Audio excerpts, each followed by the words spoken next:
Oke, welcome to Marudisan Channel. Hari ini kita akan membahas mengenai contagious. Jadi, contagious adalah penularan. Sekarang kan memang lagi zaman namanya penularan, dan kita semua lagi berdampak, baik itu positif maupun negatif. Jadi tujuannya aku bahas tentang contagious ini, kita ingin belajar mengenai efek dari penularan. Penularan ini dalam banyak hal, baik itu secara komunikasi, baik itu secara pikiran dan lain-lain. Jadi tujuannya dalam hari ini kita belajar mengenai penularan ini agar kita tahu target market atau audiens kita itu berpikir dan bagaimana kita bisa crack their mind, kita bisa masuk ke dalamnya dan bisa berperan di situ. Kita lanjut. Nah, ini aku ambil dari buku karangan dari John Asperger, yaitu Contagious. Jadi Contagious ini buku yang sangat populer ya untuk di New York terutama. Ini adalah salah satu buku yang memberikan cerita dan teori mengenai secret tips to make popular content. Ya, yang pertama mungkin kita awali dengan pertanyaan. Adakah teman kalian yang bernama Budi, Adi, atau Eko? Mungkin ada banyak sekali ya. Jadi ada yang namanya Budi, ada yang namanya Adi. Itu kayak ada Adi, ada lagi. Ada Budi, Budi 1, Budi 2, Budi 3. Eko, ada Eko 1, 2, 3, yang notabene mungkin banyak di sekeliling kita dengan nama ini. Kenapa nama Budi, Adi, dan Eko lebih banyak daripada nama-nama lainnya? Mungkin kalau nama-nama yang kurang populer, kenapa ada juga nama-nama yang populer? Kalau di dalam SD mungkin ya kita pernah diajari bahwa ini Budi, ini Ibu Budi, ini Bapak Budi. Itu sampai dijadikan sampel ataupun contoh di dalam textbooks. Nah, kenapa sih ada nama-nama yang populer dan tidak? Nah, kita akan belajar lebih dalam di sini. Kalau menurut viewers kalian, kenapa sih ada yang hal-hal yang populer, ada yang tidak? Mungkin bisa dijawab di kolom komen. Populer tidak ini ternyata ada 6 faktor yang mempengaruhi. Kalau dalam bukunya di John Asperger mengatakan bahwa 6 faktor ini menjadi 6 pintu masuk supaya orang merasakan kepopuleran dari produk atau brand kita. Jadi ada 6, yaitu pertama ada social currency, kedua ada trigger, ada emotion, ada public, ada practical value, ada stories. Nanti kita akan belajar satu persatu. Pertama kita pelajari mengenai social currency. Orang akan melakukan banyak cara untuk dapat terlihat tampil beda dan memiliki value lebih di hadapan orang lain. Bisa identitas, bisa percakapan, network, information, advokasi, dan lain-lain. Jadi dalam social currency ini kita melihat bahwa orang ingin dianggap lebih dari orang lain. Ada value yang ingin dianggap lebih daripada orang lain. Apakah brand ini merasaku lebih baik? Itu salah satu contohnya. Bagaimana brand kita bisa stand out melalui social currency? Ini ada 3 tips dari John Asperger untuk bisa stand out. Perhatikan hal-hal yang unik dari brandmu. Kalau ngomong ini adalah USP, Unique Selling Proposition. Bagaimana kita bisa melihat sesuatu yang unik dibandingkan dengan brand-brand lain. Kedua, untuk social currency gunakan mekanisme permainan seperti lomba, persaingan, dan lain-lain. Bisa dibuat sebagai tiket terbatas ataupun hanya untuk 50 orang pertama dan sebagainya. Goalnya dalam membuat mekanisme ini menjadi seperti permainan sehingga orang merasa tertrigger untuk mencapai sesuatu yang lebih daripada yang lain. Itu social currency. Ketiga, membuat orang lain merasa sebagai orang dalam. Orang lain sebagai orang dalam ini bisa dikatakan sebagai khusus untuk kamu. Jika kita memiliki sebuah brand yang ditawarkan khusus untuk kita, atau produk yang bagus yang ditawarkan khusus untuk kita, maka kita akan lebih merasa mendapatkan privilege, mendapatkan sesuatu yang lebih karena kita merasa dianggap dekat oleh brand tersebut. 3 cara ini membuat brand kita memiliki social currency yang lebih daripada yang lain. Yang kedua adalah trigger. Trigger adalah hal-hal yang memicu kita untuk berinteraksi, hal-hal yang ada di umum dan terkenal sekarang. Jadi untuk membuat suatu trigger ini kita harus menyandingkan dengan hal-hal yang ada dan yang sudah terkenal. Jadi kalau produk kita belum terkenal atau brand kita adalah brand yang baru, maka kita harus menyandingkan ke sesuatu yang kegiatan yang sudah lazim, sudah menjadi kebiasaan orang, sehingga kita bisa melakukan perubahan sedikit di dalamnya. Nah, kalau di samping kita melihat apapun makanannya, minumnya, bisa tahu kan brandnya. Apapun makanannya, minumnya, brand itu. Nah, munculkan brandmu sesuai dengan keadaan yang membuat brandmu hadir di dalamnya. Dengan kata-kata yang ada di dalam apapun makanannya, minumnya brand ini, maka secara bawah sadar kita melihat, oh kalau makan apapun, minumnya adalah brand ini. Begitu juga mungkin kalau kita punya produk, atau punya jasa, ataupun punya hal-hal lain yang perlu kita branding. Apapun makanannya, apapun kegiatannya, makannya adalah ini misalnya, seperti itu. Jadi kita memberikan sebuah perspektif bahwa kita melakukan trigger di dalam suatu kegiatan tertentu. Nah, yang ketiga adalah emotion. Di emotion, orang cenderung lebih mudah sharing sesuatu yang emosional, baik itu sedih, lucu, menjijikan, marah, dan cemas. Kita harus bisa memberikan emosi terhadap customer kita, tujuannya supaya mereka tertarik, karena kita sebagai manusia cenderung sebagai makhluk sosial. Ngomong makhluk sosial adalah makhluk yang penuh dengan emosi. Itu mungkin kita lihat cuplikan video dari Tokopedia ini.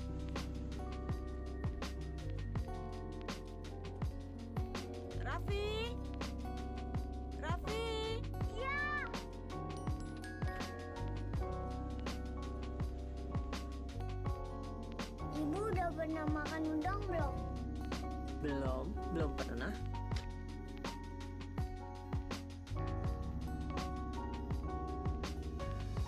Fei kemana? Oh lihat udang gede! Oh lihat udang gede! Oh lihat udang gede! Raffi, ayo pulang nak. Ayo. 1 tambah 3 atau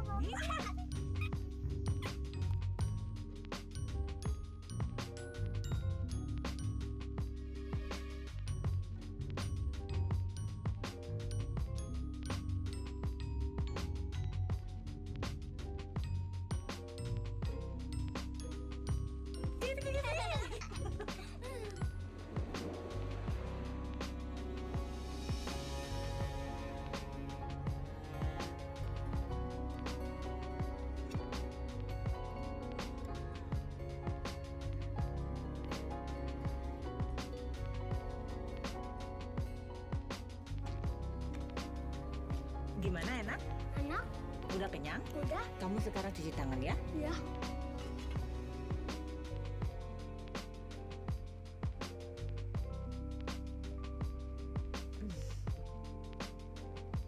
Ini bagian paling enak.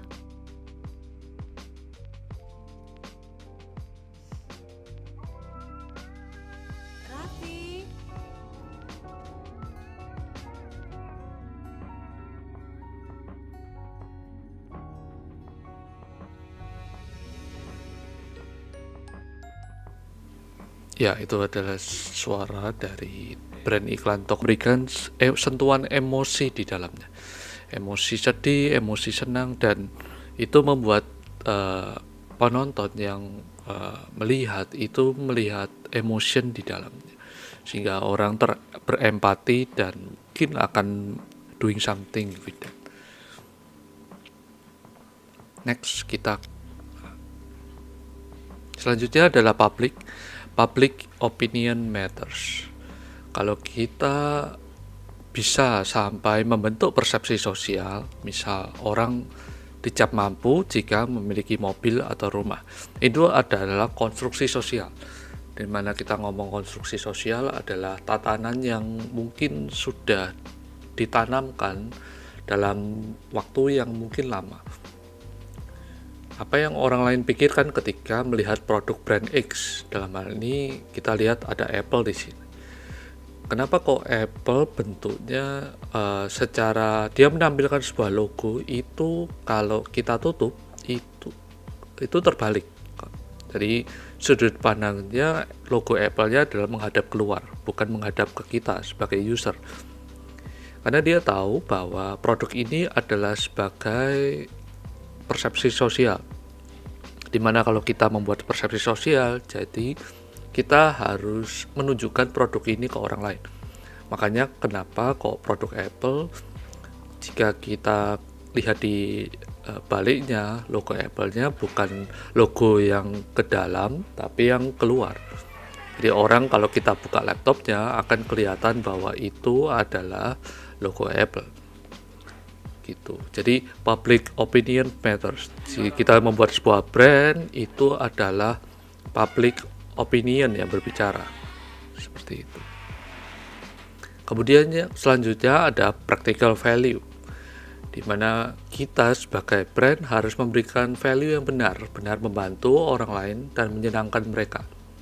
Dan mereka pasti akan share ke orang lain, menjadi bahan omongan, karena penularan itu sangat-sangatlah cepat kalau kita memberikan sebuah value. Contohnya di kanan kita melihat, ya tahulah, masker ini adalah barang yang lagi trending banget di akhir-akhir tahun 2020 sampai sekarang. Kalau kita lihat grafiknya, ini yang aku ambil dari Google Search kita bisa melihat bahwa penggunaan kata masker atau pencarian kata masker itu meningkat tajam dibandingkan dengan tahun-tahun sebelumnya. Sebelumnya mungkin yang mencatat atau mencari tentang masker mungkin di angka bawah ini, tapi di sejak tahun 2020 pencariannya sangat tajam, baik itu mungkin di Google-nya sendiri ataupun di e-commerce lainnya. Ini membuktikan bahwa suatu tren ini istilahnya memberikan dampak atau value dan orang mau untuk mencari dan membicarakan hal tersebut. Gitu. Jadi practical value ini kita kalau memiliki sebuah brand atau kita sebuah produk itu haruslah memiliki value yang jelas yang betul-betul diperlukan oleh orang lain sehingga orang lain akan mencarinya. Seperti itu. Kemudian terakhir mungkin di S adalah stories. Bagaimana orang akan cenderung menyampaikan hal-hal yang bisa dia diceritakan ke orang lain. Oh ini keren nih, ini asik ini, yang berkaitan dengan produk. Yang dilakukan oleh Kopiko kemarin, kalau pernah lihat drama Korea ini, Vincenzo. Jadi kalau kita lihat Kopiko riding the wave dengan menjadi sponsor dalam acara itu, ya makan Kopiko dan sebagainya. But yang dia lakukan adalah dia mendompleng ceritanya Vincenzo itu bahwa dalam film yang terkenal itu bahwa ada peran Kopiko di dalamnya. Itu salah satu bentuk-bentuk cerita yang bisa dilakukan oleh brand untuk mendompleng namanya. Kemudian ada satu contoh lagi yang menurutku menarik, yaitu dari Jonas Burger itu sendiri, yaitu Will It Blend. Ini adalah cerita lama tahun 2012, kayaknya awal-awal dari YouTube.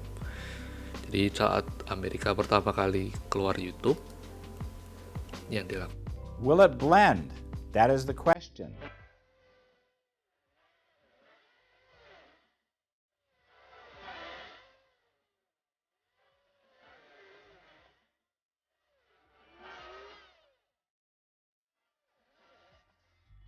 I love my new iPhone. It does everything. But will it blend? That is the question. Let's find out. I think I'm going to push the smoothie button.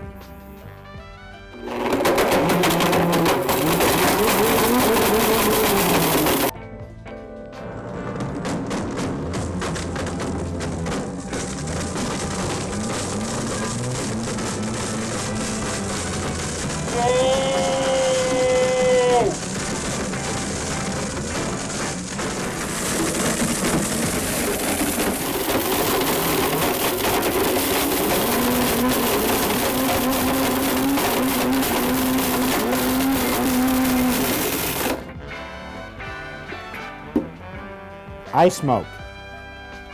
Don't breathe this.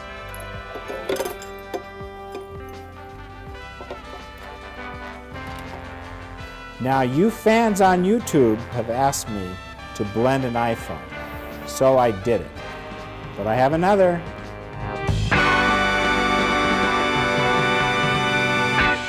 I'm going to put this on eBay.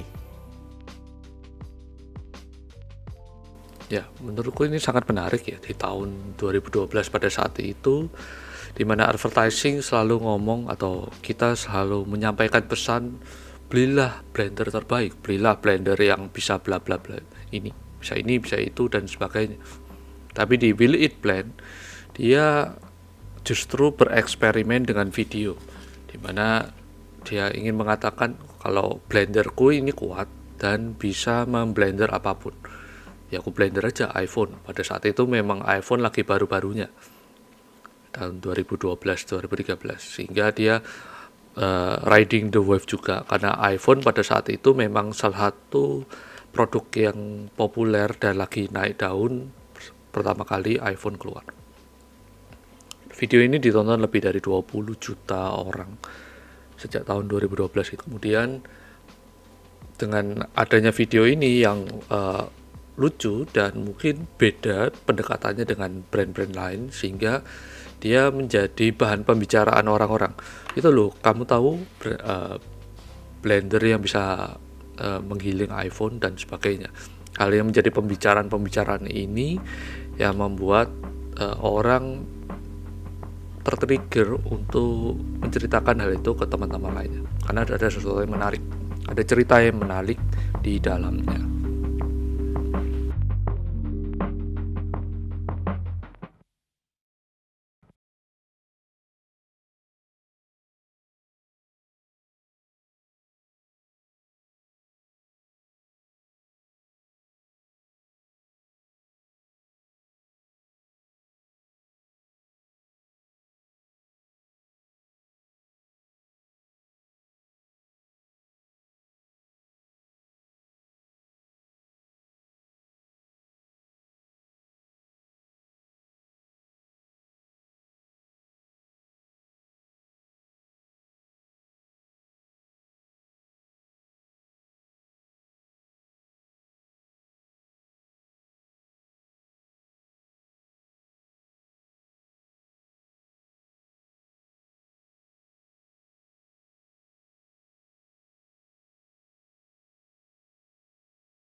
Kemudian, yang setelah kita tahu ada 6 step itu, STEPPS.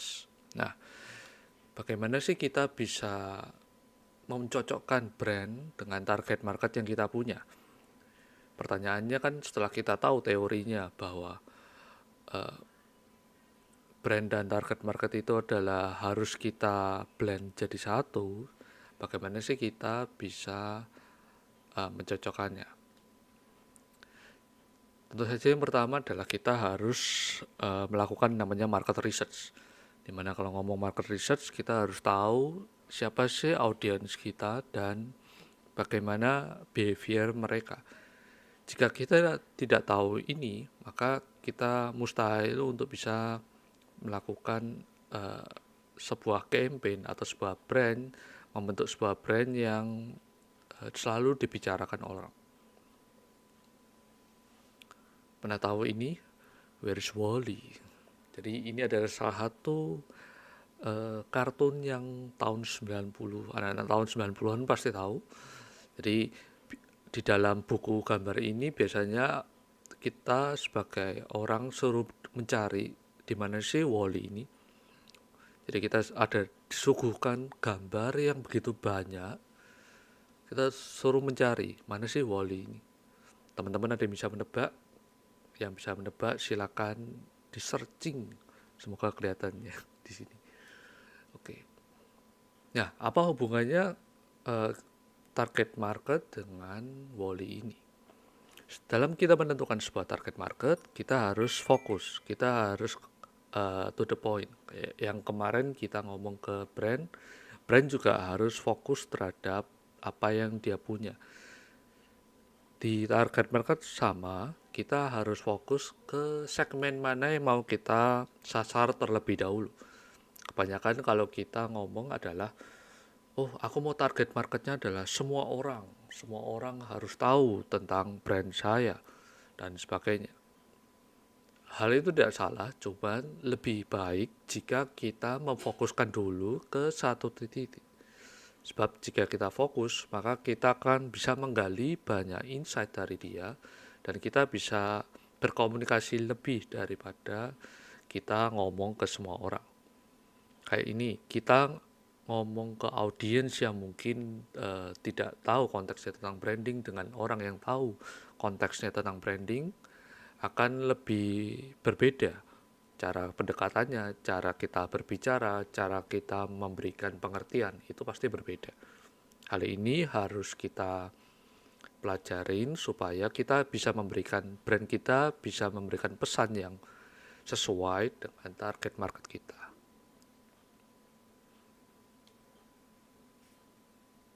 Nah, bagaimana cara kita menentukan nih segmented target market? Sebetulnya ada banyak cara untuk melakukan segmented target market. Salah satu caranya kita bisa melihat kategorinya paling gampang. Tapi ini secara umum ya. Secara detail itu bisa dipelajari lagi melalui detail-detail untuk tiap faktor. Banyak sekali faktor. Ini ada 6, yaitu ada 6 generasi yang mungkin masih ada sekarang dan masih menjadi target market kita. Ada generasi builder yang mungkin sudah tua banget, kakek nenek kita dan sebagainya, umur 73 plus. Kemudian ada baby boomer, mostly mungkin orang tua kita atau yang kelahiran tahun 46 sampai 64. Kemudian ada generation X di mana mungkin umurnya 40 sampai 60 tahun, 65 sampai 79. Kemudian generasi Y yang sering disebut dengan milenial yang menjadi populasi salah satu populasi terbanyak sekarang dan menjadi rajanya di dunia ini sekarang. Populasi tahun 80-an dan 94. Istilahnya populasi yang drive the world sekarang. Kemudian generasi Z, di mana generasi Z kelahiran 95 sampai 2009. Kemudian yang baru adalah generasi Alpha, generasi yang lahir di atas 2010. Nah, apa sih beda-bedanya? Bedanya mungkin lebih ke pengalaman. Kita tahu kita ngomong branding adalah soal pengalaman. Pengalaman dalam kehidupan sehari-hari juga menentukan apa sih yang disukai mereka, apa yang menjadi pikiran mereka, dan apa yang menjadi insight-nya mereka. Gitu. Kalau misalnya generasi X mungkin lebih suka sesuatu yang manual. Di zaman mereka muda mungkin Walkman sangatlah laris. Sehingga mereka menikmati sesuatu yang lebih konvensional daripada sesuatu yang digital.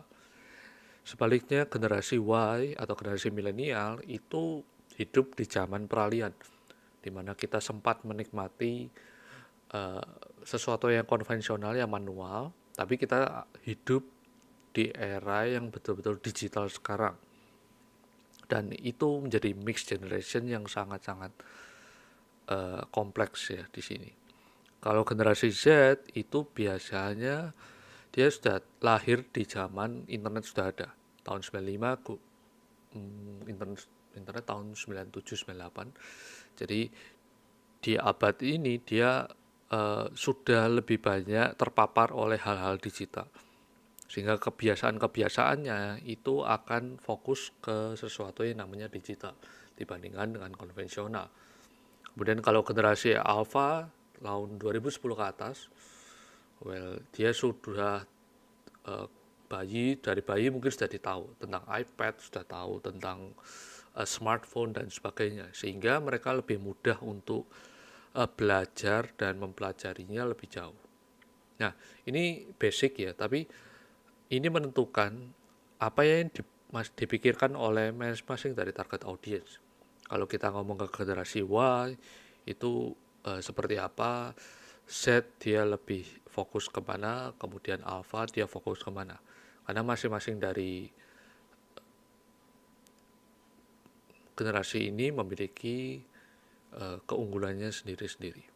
Nah, selain generasi, kita mungkin akan berbicara mengenai demografinya bagaimana, dia tinggal di kota atau di desa, pendapatannya seperti apa, sehingga dengan kita mengelompokkan target demografi ini, kita lebih bisa segmented ke audiens kita.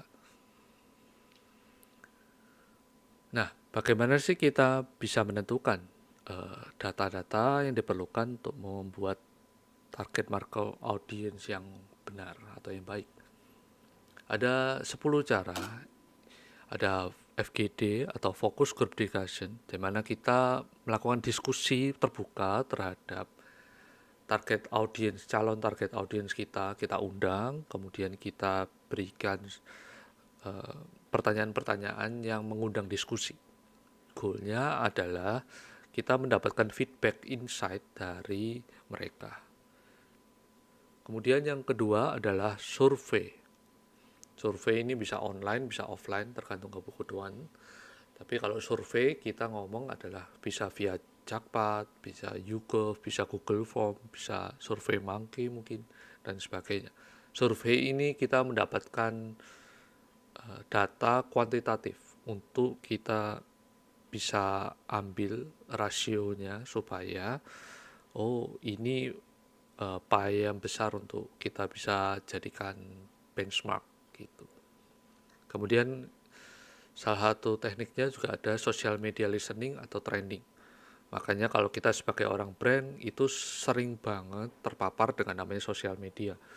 Mungkin tiap hari harus scrolling sosial media yang baru. Kenapa? Karena memang di situ adalah sumber sosial yang ada, yang lagi trending, yang lagi hype, yang lagi in sekarang. Itu ada di platform sosial media, baik itu TikTok, Twitter, Instagram, Facebook, dan lain-lain.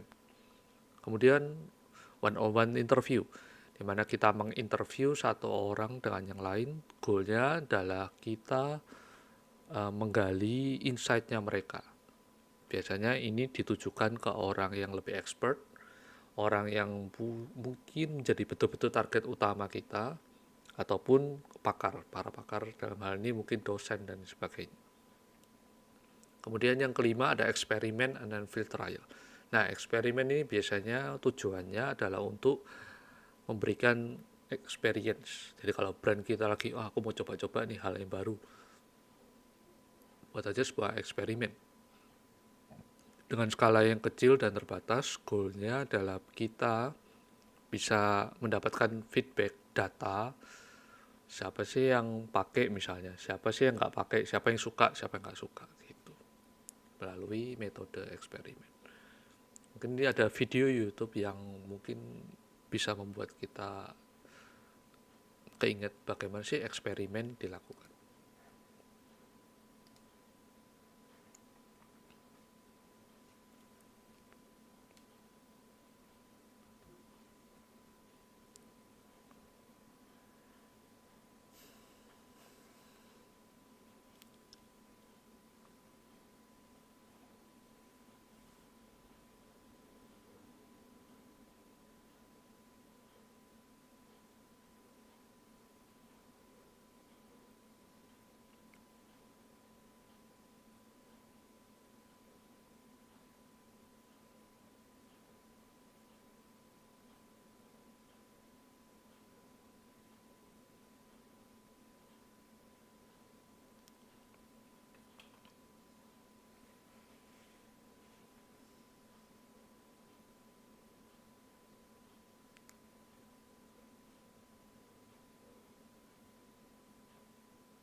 Ya, itu adalah sosial eksperimen yang dilakukan oleh Kat. Jadi untuk hopscotch ya, atau lompat permainan mungkin zaman dulu. Tapi itu memberikan eksperimen. Oh, orang ini mempunyai jiwa bermain atau mau bermain berapa persen dari populasi atau beberapa persen dari orang yang lewat pada saat itu. Ini setelah 10 jam. Dalam ini dia melakukan eksperimen selama 10 jam. Bagaimana orang yang di trotoarnya digambari oleh papan hopscotch itu, yang yes 128, yang no adalah 1053. Ya kurang lebih 12% yang willing to do it. Jadi yang mau ikut dalam permainan. Nah, ini menjadikan data bahwa eksperimen kalau orang diberikan permainan mostly akan hanya yang ikut hanya mungkin 12%. Itu menjadi data mungkin dari brand atau mungkin dari sosialnya, misalnya bermain di tempat umum bagaimana. Nah, eksperimen ini bisa dilakukan oleh masing-masing dari brand kita supaya brand kita bisa punya data yang lebih akurat karena biasanya eksperimen akan bisa melibatkan kegiatan, melibatkan sesuatu yang lebih autentik. Ya, yang keenam ada observation, dimana kalau kita ngomong observation ada kegiatan kita menjadi detektif ya, kita memata-matai tanpa kita terlibat di dalam objek yang diobservasi. Jadi kita observasi itu biasanya dari jauh lah, kita tidak terlibat percakapan atau interaksi dengan mereka. Kemudian yang ketujuh ada competitive analysis, itu ada SWOT analysis, ada yang lain-lain analisis. Tujuannya ada kita meneliti brand kita di mata yang lain atau itu seperti apa, itu competitive analysis. Kemudian kita bisa menggunakan open data melalui Google Trend atau mungkin data-data yang lain ada di dalam dunia ini, itu bisa kita jadikan sebagai landasan untuk meriset target market kita. Kayak yang tadi aku berikan itu juga melalui Google Trend. By research, kita bisa membeli riset-riset yang ada di dalam lembaga-lembaga riset yang terkenal, itu biasanya mereka jual, kita bisa ikut untuk membelinya supaya kita punya gambaran lebih besar mengenai industri kita. Analyze sales data, ya biasa kita bisa melihat dari sales datanya kita. Kalau brand kita sudah punya sales data itu lebih baik karena kita tahu behaviornya mereka. Misalnya kita mau tahu bahwa brand ini dibelinya lewat channel mana sih, lewat online store kah atau offline store atau yang lainnya. Kita bisa tahu kalau kita punya sales data yang lebih detail. Banyak sih online platform itu menyediakan data-data yang lebih segmented gitu. Nah, yang contoh di kanan yang ada aqua ini adalah contoh observasi.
Ya ini iklan sih, cuman goalnya adalah iklan ini memberikan kita dalam mengobservasi itu perlu sesuatu yang detail, sesuatu yang lebih fokus dan kalau bisa memang meneliti hal-hal yang kecil seperti detektif.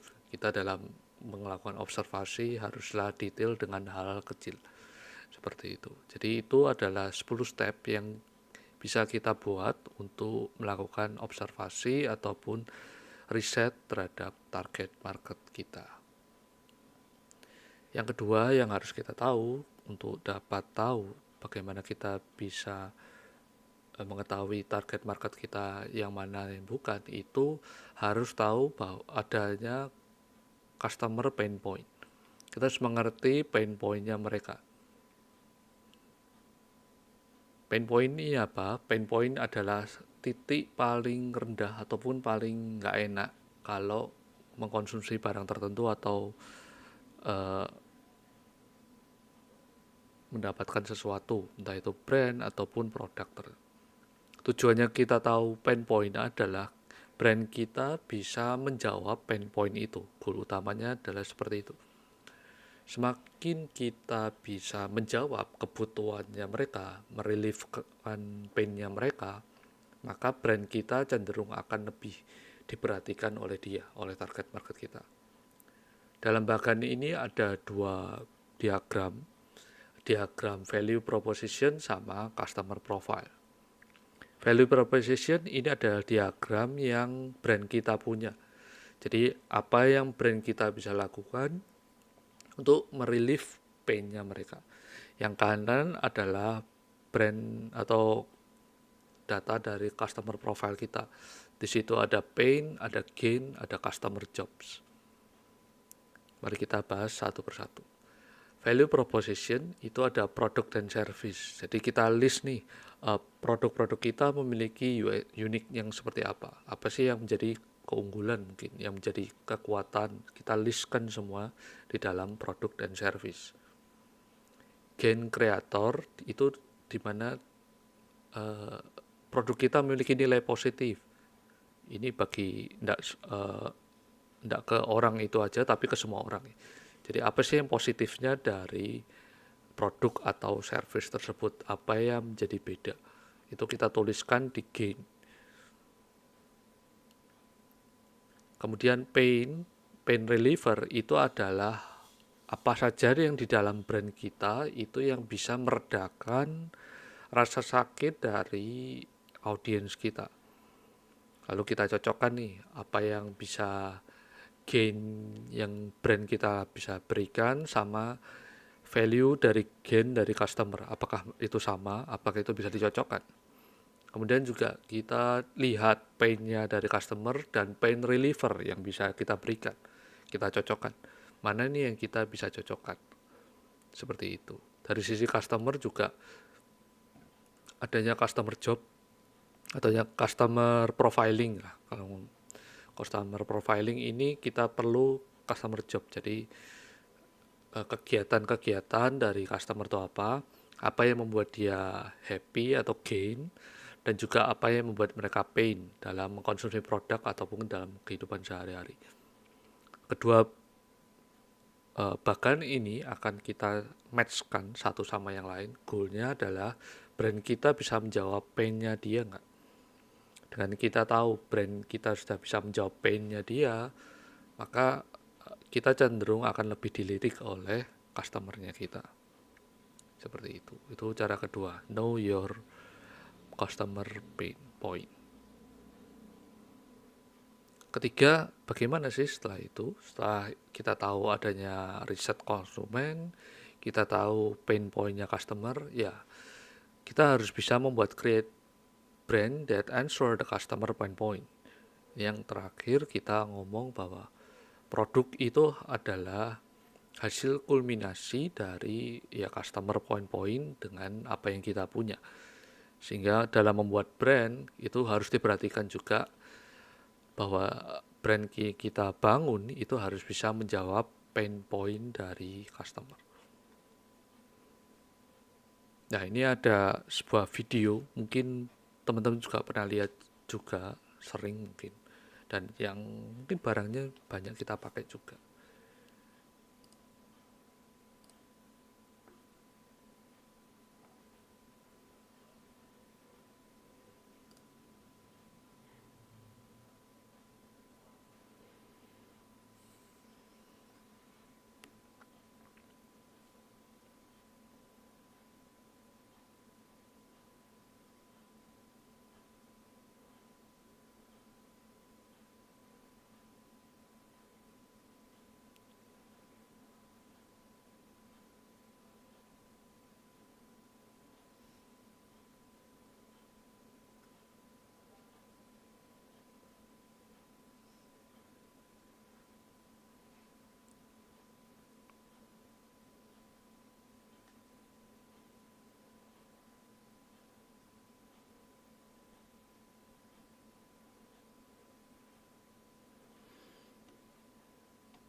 yaitu adalah video dari Casperella. Kalau teman-teman pernah pakai, sekarang kan banyak di marketplace. Aku tidak tahu yang asli atau tidak. Jadi kalau ngomongin customer pain point, tadi dia sudah jelaskan sangat-sangat gamblang. Pain pointnya ketika kita memakai umbrella yang sekarang atau payung yang sekarang seperti apa, yaitu banyak basahnya, bukanya susah, kalau mau buka harus di tempat sepi supaya nggak menabrak orang lain, kalau di mobil yang lama bisa kebasahan dulu. Dia menemukan solusi dengan mekanisme ataupun desain yang baru yang tidak berubah selama 3000 tahun. Yaitu dia campaignkan, dia berikan solusi terhadap dari desainnya dia terhadap pain point dari customer.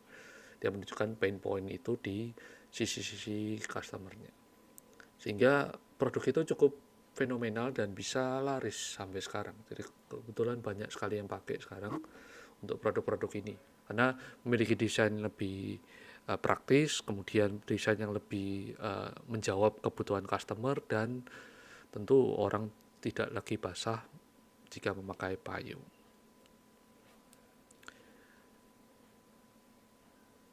Oke, itu aja untuk hari ini di Playing with Sense episode 2 dengan judul dengan Contagious. Aku harap konten ini bisa bermanfaat bagi kalian semua. See you next week.